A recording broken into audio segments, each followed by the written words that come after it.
He who does not love his country cannot love nothing. Good evening, friends. Today I am going to deliver my lecturate on the topic of UCC.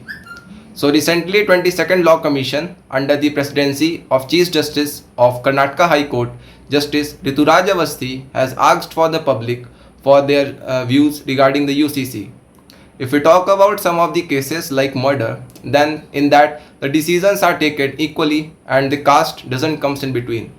But there are various decisions in which the court has to go with the personal laws of different communities, then take the decisions. If we talk about some of the acts, then it is the Parsi Marriage and Divorce Act of 1936, Hindu Remarriage Act of 1955. So there are various acts, and in that the Article 25 and 26 also gives the people the permission to practice and flourish their religion. If we talk about the historical perspective, then just after the implementation of the Constitution of India, Dr. Bhimrao Ambedkar also wanted the implementation of UCC throughout the country. He, under the Article 44, has mentioned that the state shall endeavour to protect and showcase the UCC for the entire territory of the country.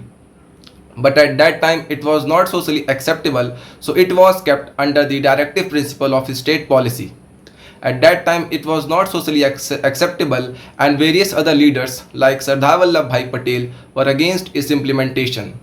In order to clear the cause, the community or the committee under the leadership of Sardar Vallabhbhai Patel was formed and the voting held.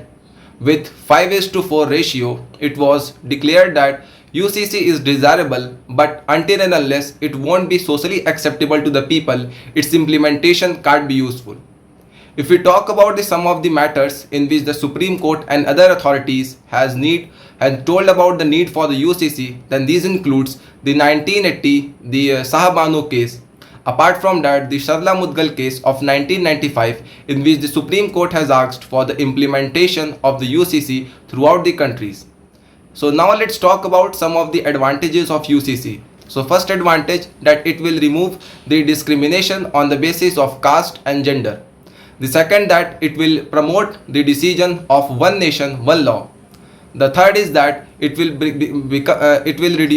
reduce the burden on the lawmaking agencies, and the decision taking would be easy. Now let's talk about some of the challenges of the UCC. So first and foremost challenge would be the depreciation of various communities, and they will feel deprived and feel the inclination of the government to a particular community. The second could be that if we consider the India, then there are total 700 tribal groups. Every tribal group has their own rights. So if we talk about the implementing the one law, then the basic rights of the tribal groups would be hindered. And also, as per the PESA Act of 1996, the Gram Sabha or the local bodies are only authorized to take decisions on the matter of tribal peoples. So with that, I would like to say that UCC is desirable, but until and unless it is socially acceptable to the people, its implementation should be taken in consider of.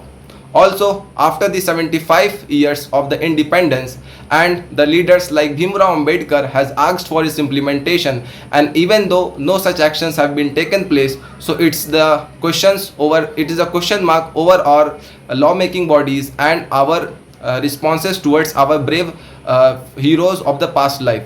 With that, hoping for the good results and the positivity of the UCC to the people, I would like to switch my voice. Jai Hind, Jai Bharat.